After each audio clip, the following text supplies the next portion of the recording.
Volunteer వ్యవస్థ ఉంది ఇక్కడ. పాపం వాళ్ళ జీవితాలతో ఎంత ఆడుకుంటున్నా అంటే జగన్మోహన్ రెడ్డి నాకు అర్థం కావడం లేదు. మొన్నటి వరకు ఏం చెప్పాడు వాలంటీర్స్ ని, వీళ్ళందరూ కూడా మా పార్టీ వాళ్ళు ఉన్నారన్నాడు. మనం ఆ రోజు కూడా చెప్పాం, మీ పార్టీ కాదు, ఈ రాష్ట్రానికి సేవలు అందించడానికి వాళ్ళని ఉపయోగించండి, రాజకీయాల కోసం కాదు, మీకు సేవ చేయడానికి కాదు, ప్రజలకు సేవ చేయడానికని చాలా స్పష్టంగా చెప్పాం. ఈ మధ్య కాలంలో వాలంటీర్ వ్యవస్థను ఉపయోగించి తద్వారా రాజకీయ లబ్ధి పొందాలని ప్రయత్నం చేశాడు.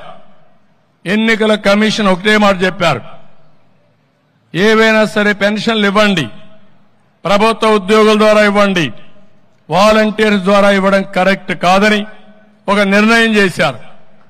ఎవ్వరు కూడా ఎక్కడ కూడా నేరుగా ఇంటి దగ్గర పెన్షన్ ఇవ్వద్దని చెప్పలేదు.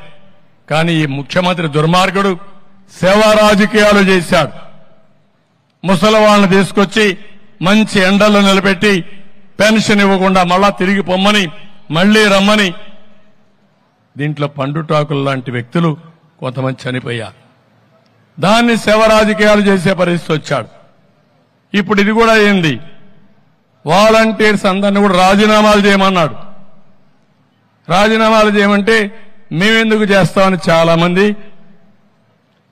రిఫ్యూజ్ చేశారు, చేయలేదు. మనం కూడా అపీల్ చేశాం, మీరు రాజీనామాలు చేయొద్దండి, మీరు వాలంటీర్లుగా ఉన్నారు, ఈ వాలంటీర్ వ్యవస్థను కొనసాగిస్తామని చాలా స్పష్టంగా చెప్పాం. దాంట్లో వాళ్ళకి ఇంకా నమ్మకం వచ్చింది. వైఎస్ఆర్ కాంగ్రెస్ పార్టీకి సేవ చేయొద్దండి, ప్రజలకు సేవ చేయండి, మీకు మేము అండగా ఉంటామని వాలంటీర్లకు పదే పదే చెప్పాం. నిన్న మొన్న చూస్తే రాజీనామాలు చేయమన్నారు, ఇప్పుడు వాలంటీర్ వ్యవస్థే లేదంటున్నారు. ఇది కొత్త వార్త. అంటే నువ్వేమైనా రద్దు చేసావా, రహస్య జీవో ఇష్యూ చేసావా? సమాధానం చెప్పనీకు, సమాధానం చెప్పకుండా వాలంటీర్ వ్యవస్థ ఉందా లేదా? లేకపోతే ఇంకో మాట చెప్పాడు, రేపు ఈ మహానుభావుడు మళ్ళా ముఖ్యమంత్రి అయి మొదటి సంతకం వాలంటీర్ వ్యవస్థ పైన పెడతా అన్నాడు. అంటే ఆ వ్యవస్థ లేనట్టే కదా, ఇన్ని రోజులు అనుభవం పోయింది కదా వాళ్ళకు. అంటే ఏంటి ఈ స్టేట్మెంట్లు? మోసం చేస్తున్నావు, దగా చేస్తున్నావు, అవకాశవాద రాజకీయం చేస్తున్నాం. ఉదయం ఒక మాట, మధ్యాహ్నం ఒక మాట, రాత్రి ఒక మాట మాట్లాడే పరిస్థితికి వచ్చావు. ఇంకో పక్క రాజీనామా చేసి పార్టీకి పనిచేయమంటున్నాడు. రాజీనామా చేసి పార్టీకి పనిచేస్తే రాజీనామా చేయకుండా పార్టీకి పనిచేయమంటున్నారు. కేసులు పెడితే ఇందులో బాగా చదువుకున్న పిల్లలున్నారు, ఎంఏలు చేశారు, కొంతమంది ఎంటెక్లు బీటెక్లు చేశారు, చదువుకొని వచ్చారు. కనీసం ఇంట్లో ఉంటాం, తల్లి తండ్రిని చూసుకుంటాం, ఒక 5,000 రూపాయలు వస్తుంది, ఒక పని ఉంటుందని చెప్పి వస్తే వాళ్ళని ఇప్పుడు తప్పుడు పనులు చేపించి కేసులు పెట్టించి ఇంకా వాళ్ళ జీవితంలో ఎక్కడ ఉద్యోగం కూడా రాదు. ఈ ఉద్యోగం పోతుంది, కొత్త ఉద్యోగాలు వచ్చే అవకాశం లేదు ఏదైనా క్రిమినల్ కేసులుంటే. ఎంత స్వార్థపరుడో మీరు అర్థం చేసుకోవాలి వాలంటీర్స్. అందుకే తెలుగుదేశం అదే మరి ఎన్డీఏ మేమందరం 3 పార్టీల కూటమికి హామీ ఇస్తున్నాం, మీ ఉద్యోగాలు తీసేయం, వాలంటీర్ వ్యవస్థ కొనసాగిస్తామని మరొక్కసారి మీ అందరికీ హామీ ఇస్తున్నా. ఉగాది రోజున, పండుగ రోజున తీపి కబురు మీకు అందరికీ ఇస్తాం.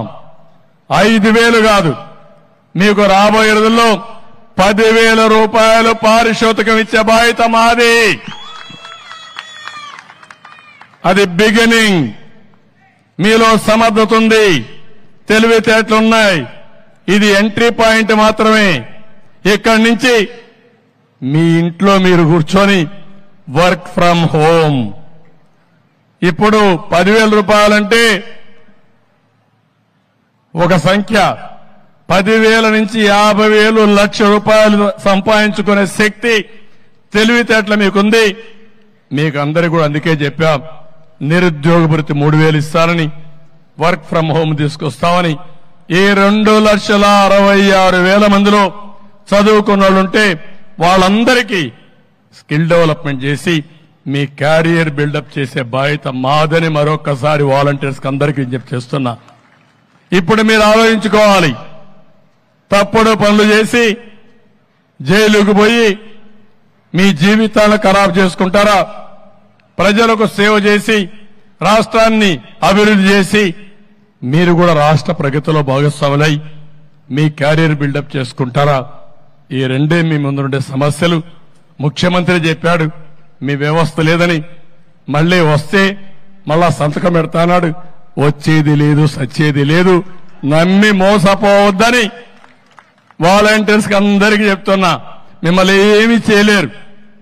గవర్నమెంట్ లో ఉద్యోగం ఇస్తాం, మేము తీసేస్తామా? ఎందుకు తీసేయాలి?